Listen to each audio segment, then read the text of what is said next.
네, 전 세계에서 우리 방송을 학수고대하시는 구독자 여러분, 특허받은 한자 암기 박사 3급 교재 232강 할 차례입니다. 지난번 시간에 우리가 의식주에서 삶에서 살주자, 주택과 관련해서 집 면자 살펴보셨고, 마지막으로 높을 고자 살펴보셨죠?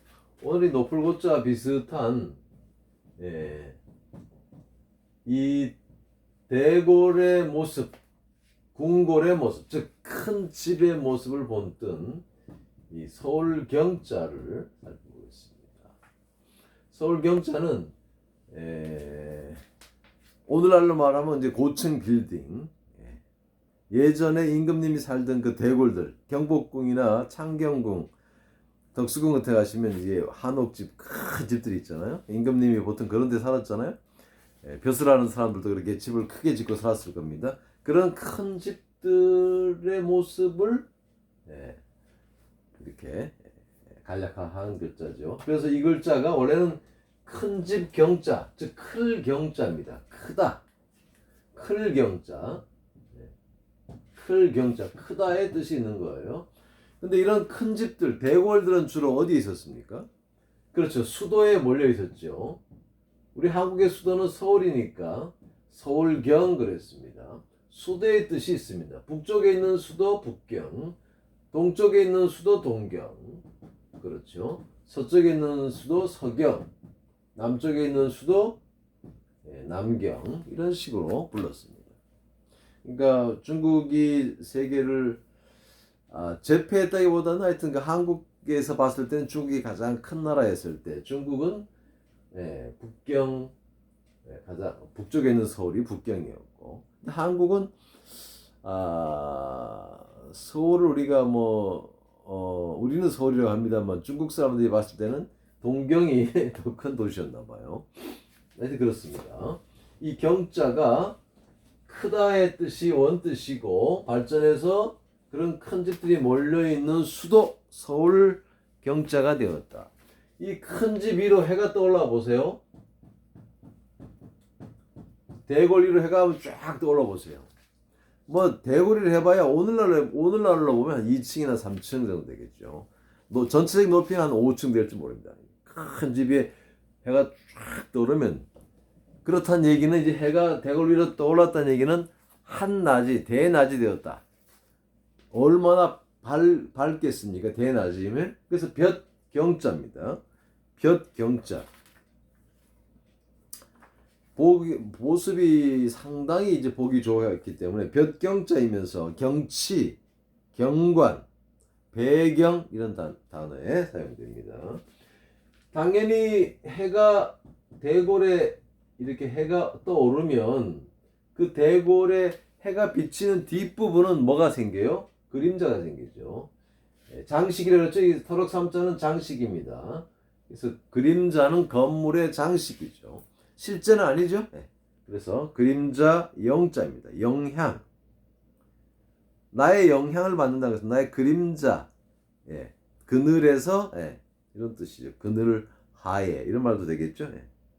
음영, 어두운 말하는 것이죠. 촬영, 이런 말에 사용되었습니다.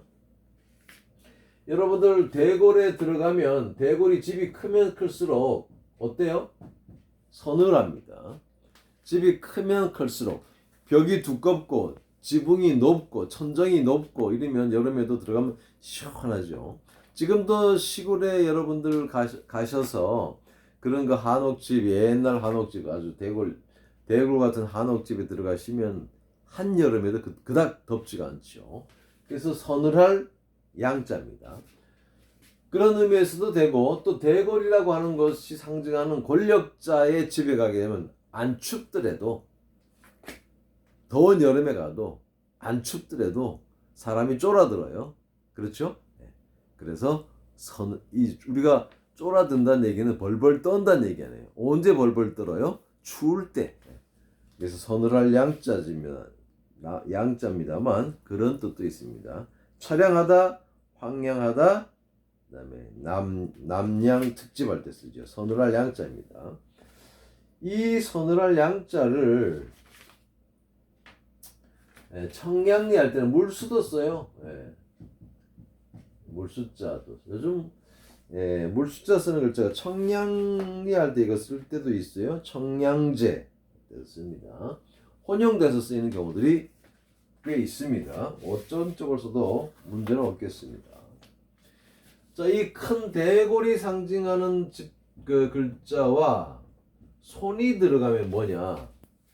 탐관 오리들이 대골이잖아요. 탐관 오리들로 보고 아무래도 요즘보다는 옛날에 권력자들이 좀 더 백성을 대하는 것이 고압적이고 압제적이고 수탈과 약탈을 더 했을 수 있겠죠. 그러니까 이 큰 집에서 손이 들어가면 그런 어떤 그 탐관 오리들이 백성들을 이렇게 재산이라든가 뭐 빼앗는다거나 아니면 세금을 더 많이 거둬들인다거나 그래서 노략질할 약자 노략질이라는 것은 약한 자가 높은 자가 아니라 강한 자가 약한 자 힘센 자가 힘 없는 자의 것을 빼앗는 것이죠. 그러면 저기 쳐들어와서 이 대골에 있는 어떤 금은보화 좋은 것들을 이 손으로 무기를 들고 들어와서 가져가는 것도 노략질이죠. 그런 의미에서도 노략질할 약자가 되고 힘센 탕간오리들이 힘없는 백성들을 괴롭히고 세금 많이 거두가고 이런 의미에서도 노략질 약자입니다. 자, 그럼 여기에 말씀원에 한번 붙어보세요. 대골이 상징하는 높은 사람들, 그 관리들이 어떤 일을 할 때 백성들에게 부탁의 말을 할 수 있잖아요. 정말로 올바른 관리고 정말 덕 있는 왕이라면 백성들을 향해서 어떤 일을 할 때 백성이 좀 힘들 수 있는 어떤 일을 감내하라고 부탁할 때 백성에게 어떻게 하는 거예요? 양해를 좀 구해야 되겠죠? 그래서 이 양자가 살펴 알 양자입니다. 이런 일을 할 거니까 나와서 부역을 하든지 세금을 좀 더 내든지 여러분의 교통 분담을 좀 해주세요 라고 대궐에서 백성들에게 부탁할 때 살펴 알 양자 양해를 구하다 그러잖아요. 그런데 실질적으로 옛날에 일반적으로 아무리 그 힘센 곳에서 뭔 일을 한다고 했을 때 백성에게 양해를 구했겠느냐 그렇게 해석하기보다는 백성들이 힘없는 자가 이 높은 곳에 있는 사람에게 제 처지와 상황을 좀 살펴주십시오 이렇게 읍수했겠죠. 그렇게 해서 살펴 알 양자 양해를 구하다 양지하다 이런 단어들이 생겨났습니다. 이 대골이 상징하는 곳을 향해서 이게 더우구자입니다. 이 더우구자는 손가락으로 지팡이를 잡고 무엇인가를 가리키는 곳인데 여기를 잡고 저 대골을 향해서 가리킨다. 시골에서 올라온 그 사람이 선비라든가 어떤 또 노비와 함께 올라온 어떤 사람이 여기가 서울인가? 멀리서 보니까 이제 높은 집들이 좀 보여요. 그래서 저기가 이제 우리가 가야 될 한양인가 볼세. 빨리 가세. 저기 가리키는 거예요. 나아갈 취자입니다. 취업하다 할 때 나아갈 취자. 이제 고생 끝에 한양에 도착했어요. 다 도착한 것이죠. 나아갈 성취하다 할 때 다 나아가서 도착한 거예요. 높은 곳에 목적한 곳에 다다른 겁니다. 성취, 취업 이런 얘기입니다. 성취하다, 이루다, 완성하다의 뜻이 있습니다. 이 의식주에서 살주자에서 진면자가 지붕을 본뜬 글자라면 이거는 대골의 정면에 있는 정문을 본뜬 글자고 이거는 서울경자는 대골의 큰 집을 본뜬 글자입니다. 그래서 크다의 뜻이 있는 글자였는데 이 글자가 이렇게 사용되면서 여러 가지 비슷한 뜻들을 가지고 어휘를 더 늘려간 것이죠. 자, 그러면은 이 큰 집에는 문이 어떻게 있습니까, 여러분들? 233강입니다. 보통 이렇게 대궐의 이 출입문은 말입니다. 예? 딱 이렇게 돼 있잖아요. 문 두 짝에다가 이렇게 문빗장을 딱 걸어놨습니다. 그렇죠? 예. 이 문빗장이 딱 있어요. 출입문이에요. 그러니까 그래서 여기서 나온 글자가 문문자고 그렇잖아요. 이 오두막집이 있어요. 오두막집 쓰러지고 오두막집은 문이 하나입니다. 그렇죠? 여기에 문고리를 잡고 문을 열고 닫고 해요. 창고도 그렇고. 여기에서 이 한 문은 요거죠. 외장문호 그럽니다.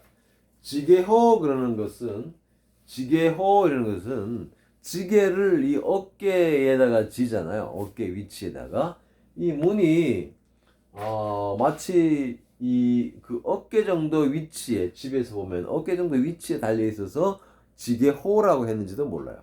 근데 지게호라는 말이 지게의 뜻이 아니라 외장문으로 하시면 좋겠습니다. 외장문호. 네, 그 다음에 여기서 이 우리가 호구조사 할 때 쓰는 거잖아요. 그러니까 외장문이 달려있는 집이잖아요. 집 호자 이렇게 보시면 됩니다. 호적, 호구조사, 가가호 할 때. 한 짝만 있는 문, 두 짝 있는 문입니다. 자, 한 짝만 있는 문을 먼저 보시죠. 한 짝만 있는 문은 일반 사람들이 살던 집일 수도 있고 여기에다가 뭘 넣나요? 그렇죠. 도끼 같은 것을 넣어놓으면 즉 농기구나 무기를 넣어놓는 창고. 예, 그렇게 생각했으면 바소 장소 숫자에 바소자가 됩니다. 소문, 소견, 명소, 장소 할 때 바소자입니다. 근데 왜 이 소문이라는 말이 왜 생겼어요? 뭐 창고 안에 뭐 금은보화가 많느냐 적으냐, 무기가 많으냐 적으냐, 농기구가 좋은 게 많으냐 적으냐에 대한 이야기들이 오늘날의 소문처럼 뭐 남의 뒷담화라든가 어떤 연예인의 뭐 사생활 이런 얘기보다는 그런 것들이 주로 소문 이야기가 될 수도 있었을 테고 또 이런 창고에서 뭐 하급 관리들이 모여가지고 윗사람에 대한 이야기를 할 수 있었겠죠. 그래서 소문이라는 말에서 사용됩니다. 바소, 장소소, 소견, 명소. 자, 이런 작은 집은 창고니까 여기에 새가 들어가면 새 창고가 아니라 새 집, 닭을 가둬놓는 닭장. 그러면은 일꾼들을 닭이나 새나 이런 그 가둬둬야 될 동물을 상징하는 즉 통제를 받는 사람이라는 입장에서 보면 품팔고자입니다. 우리가 남의 집에 어떤 돈을 받고 와서 일을 할 때는 고용된 상황이잖아요. 그러면 마치 세상에 갇힌 새나 마찬가지예요. 품을 팔러 왔을 때는 품팔고자입니다. 고용인, 고용주, 해고 이런 말이 됩니다. 품팔고자입니다. 그러면은 괜찮은 주인은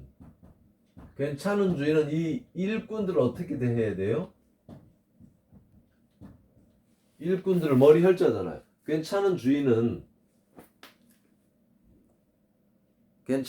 즉 이 대장에 해당하는 머리가 괜찮은 주인은 일꾼들을 어떻게 대해야 돼요? 잘 대해줘야 되겠죠. 이 사람들이 정말 일은 위험하지 않게 일을 하고 있는지 적당한 대우를 받는지 충분히 휴식을 취하고 있는지 이 일꾼들도 보살펴 봐줘야 돼요. 돌아볼 고자입니다.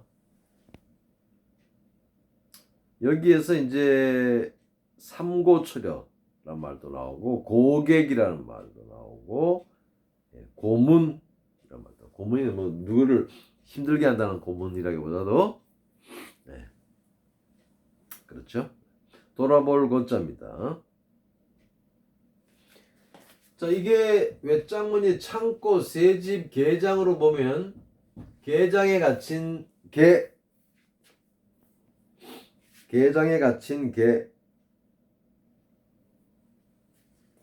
어그러질 여자입니다. 어그러질 여자. 반려하다 할 때, 반려자의 반려가 아닙니다. 배려할 때, 어그러질 여자입니다. 뭔가가 지금 걔가 보통은 이제 주인을 따라가려고 하는 경향들이 있잖아요. 그런데 주인을 따라오면 이게 개줄 잡고 가도 힘들지만 안 잡으면 딴 데로 갈 수도 있고 그러니까 어때요? 주인이 개장에다가 가둬버리죠. 뭐가 잘못됐어요? 어그러질 여자입니다. 그러면 막 개는 잘 갔다 오세요 이러는 게 아니라 어때요? 개 주인은 개를 보호하기 위해서 개장에 집어넣었지만 개는 따라가려고 막 그럽니다. 눈물 흘립니다. 막 울부짖어요. 그래서 나온 글자가 눈물 누자입니다. 눈물 누자. 최루탄 할 때 눈물을 흘리게 만드는 게 최루탄이죠. 혈루 누에 갈 때 눈물 누자입니다. 여러분 어릴 때 부모님들 따라가려고 떼쓰면서 부모님이 안 들어가면 막 발버둥 치면서 눈물 흘렸던 기억이 나십니까? 눈물 누자입니다. 자, 여기에다가 육다롤이 들어가면 육다롤이 들어가면 이게 어깨견자입니다. 어깨견자. 우리 이 어깨 이 팔이 말이에요. 양팔이 어디에 달려 있어요? 어깨에 달려 있잖아요. 그러면 이 문을 아까도 봤습니다만 우리가 아까도 지포자에도 봤습니다만 문짝이 문짝이 양쪽 한쪽 문짝 이걸 한 문짝으로 본 거예요. 문짝으로. 그러니까 문짝이 달려 있는 위치가 어디예요? 어깨잖아요. 어깨 견자입니다. 집 어깨 정도 되는 옛날 집들 가보시면 여러분들 머리 숙이고 들어가야 돼요. 왼짝문은 다 머리 숙이고 들어가야 됩니다. 어느 위치 정도에 어깨 정도의 위치에 문이 달려 있어요. 숙이고 들어가야 돼요. 그러니까 문짝 한 짝 달려 있고 이쪽에도 문짝 한 짝 달려 있는 거죠. 어디에? 어깨 견자입니다. 견골, 견장 이런 말 쓰죠. 자, 문이 있어요. 칠복이 있습니다. 입구가 있습니다. 칠복자는 몽둥이를 든 손이죠. 입구자는 입이죠. 자, 우리가 무지한 사람들을 쳐서라도 깨닫게 해야 되겠죠.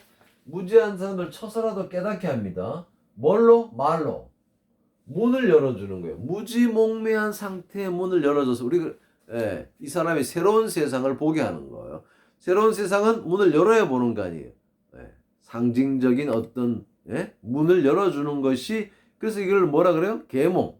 계몽이라는 건 뭡니까? 무지한 시대의 사람들이 살던 시대를 깨우쳐서 새로운 세상을 보도록 눈을 열어주는 겁니다. 그래서 이게 열개자입니다. 계몽, 계도, 계시. 말로도 몽둥이 강제로도 그렇게 해서 열어주는 상황. 문을 열어주는 상황입니다. 열개자. 계몽, 계도, 계시 이런 말이 나왔죠. 자, 한쪽 문에서 나온 글자들과 양쪽 문에서 나온 글자들이 또 있겠죠. 자, 여러분들 이 대궐에서 이 양쪽 문이 있습니다. 그러면 문빗장이 있겠죠. 죄송합니다. 문빗장이 이렇게 있겠죠. 문빗장을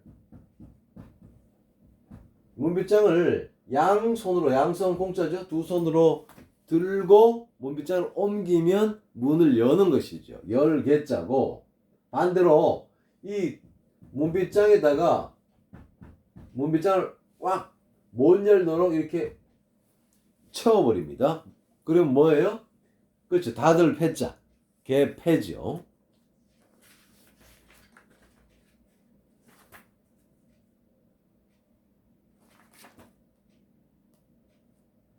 문빗장을 이렇게 열지 못하게 닫아만 놓을 수도 있고 문빗장을 아주 실로 밧줄로 꽁꽁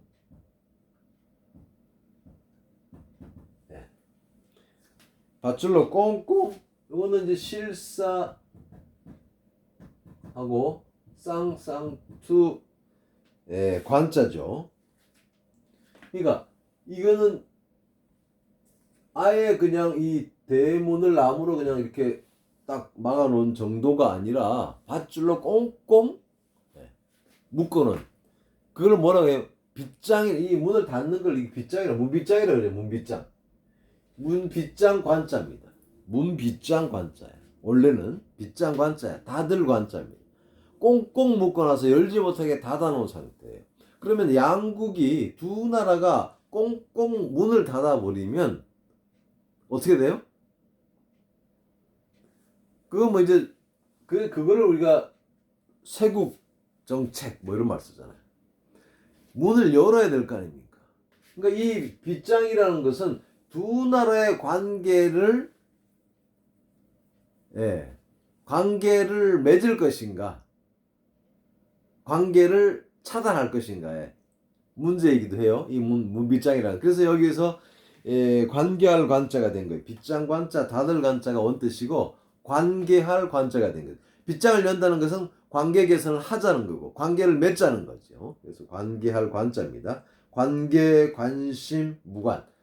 관심이라는 것도 마음의 문을 열어야 된다. 심자가 뭐예요?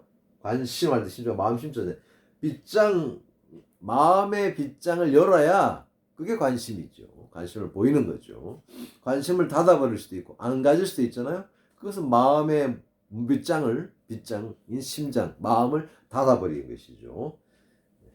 그래서 무관하다, 관심, 관계 이런 말이 나왔습니다. 이런 그 글자의 유래를 알고 배경을, 조자 배경을 알면 이런 단어들의 뜻이 보다도 깊어질 수 있죠. 어휘력이 좀 더 좋아질 수 있습니다. 자, 그러면은 우리가 문을 열고 뭔가를 물어볼 때 뭘로 물어봐? 입으로 물어보죠. 물을 문자, 문답 그러죠. 물을 문자입니다. 문제, 방문. 우리가 방문했다는 것은 이 집에 갔다는 거죠. 그러니까 그 집에 가서 문을 열고 니 계십니까? 라고 말을 하면 물어보는 거죠. 물을 문자고 바깥에 소문들을 들을 때는 물 때는 입으로 물어야 되고 들을 때는 뭐로 들어야 돼요? 귀로 들어야 되죠. 귀가 들어가면 이게 뭐예요? 문에다가 귀를 갖다 대고 바깥에 동장을 엿듣는 모습일 수 있겠죠? 네, 들을 문자입니다. 들을 문자. 신문, 소문 뭐 이런 청문회 할 때 물을 문, 들을 문, 네, 다 이 문자를 활용해서 나온 글자입니다. 이 문틈이 있죠. 이게 문틈이 항상 있습니다. 문틈으로 뭐가 지나가요? 달빛과 별빛과 햇빛과 해가 어두운 문을 닫아놔도 그 문틈 사이로 빛이 들어와요. 그 문틈 사이가 뭐예요? 사이간자입니다. 간격, 순간. 그 문틈은 짧기 때문에 빛이 지나는 시간이 짧아요. 그러니까 순간이란 말도 생기는 것이죠. 그런 순간순간들이 모여가지고 하나의 어떤 일정한 시간이 형성되죠. 시간할 때도 사용됩니다. 자, 요 기왕 만들어 놓은 이 간격이 좁은 사이간자에다가 대나무가 들어가면 뭡니까?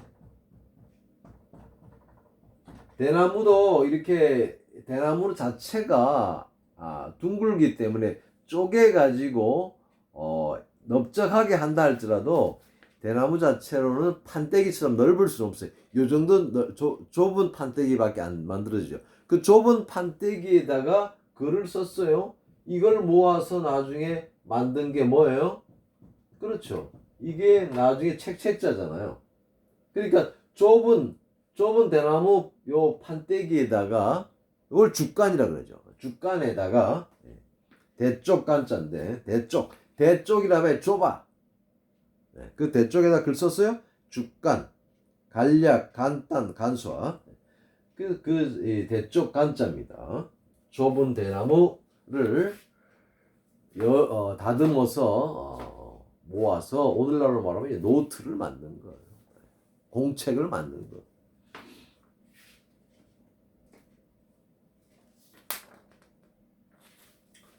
이 대나무 아니라 이 문 앞에다가 나무를 그려놓은 글자가 있어요. 나무 목자를. 귀양을 가게 되면 출입 통제를 합니다. 그러면은 아예 문빗장을 걸어 잠궈 버려요. 그렇죠? 그러니까 통제를 귀양 간 사람들을 출입 통제하기 위해서 문 앞에다가 문을 걸어 잠근 것처럼 문 앞에다가 어떤 못 들어가게 나무 막대나 이걸 막아놓은 모습에서 나무 목자가 들어가서 나무를 한 그루 심어놓은 것처럼 남의 대문 앞에 나무를 심어놓은 것은 못 들어가는 거예요. 들어가는데 방해가 되는 거예요. 힘들어요? 예, 그러면 그 안에 있는 사람은 그 안에서 뭐 해야 됩니까? 뭐 특별히 할 일이 없죠. 귀양 갔거나 유배 갔는데 한가할 한자가 생겼습니다. 얼마나 사람이 안 드나들면 그 대문이 정말 풀이 자라고 이런 것처럼 그 풀이 자라서 점점 더 나무가 되겠습니까? 그래서 한가할 한자입니다. 한가하다, 한적하다 할 때, 농한기 할 때 사용됩니다. 우리는 지금 의식주에서 노풀고자와 비슷한 서울경자, 클경자를 보셨고 큰 집에 달려있는 두 쪽 문과 오막살이에 달리는 한쪽 문을 살펴보겠습니다. 그런 의식주, 즉 주택의 모습에서, 주거의 모습에서, 집의 모습에서 그 집의 부품, 부속품에서 이런 많은 글자들이 탄생했음을 보게 되었습니다. 여러분들 특허받은 한자 암기박사 이 책은 시중에서 구입이 가능하죠? 네. 아주 저렴합니다. 비싸지도 않아요. 페이지 수에 비해서는. 그리고 1급 한자가 이거는 좀 글자가 많아서 이제 분해조립식 한자가 재밌게 설명이 되었습니다만 1급 한자 공부하시는 것도 괜찮아요. 3급 하시는 것도 괜찮지만 1급 한자도 계속 봐주시기 바라고 1급 한자 강의도 계속 보충 수업 겸 또 여러분들 1급 한자 수업을 더 잘할 수 있도록 하기 위해서 다양한 강의들을 지금 준비하고 있습니다. 올리도록 하고요. 일본어 한자 계속해서 시간 내서 올리도록 하겠습니다. 그리고 창세기와 한자 여기에 대해서도 정리해서 또 한번 강의를 하도록 하겠습니다. 자, 수고하셨습니다. 다음 시간에 만나겠습니다.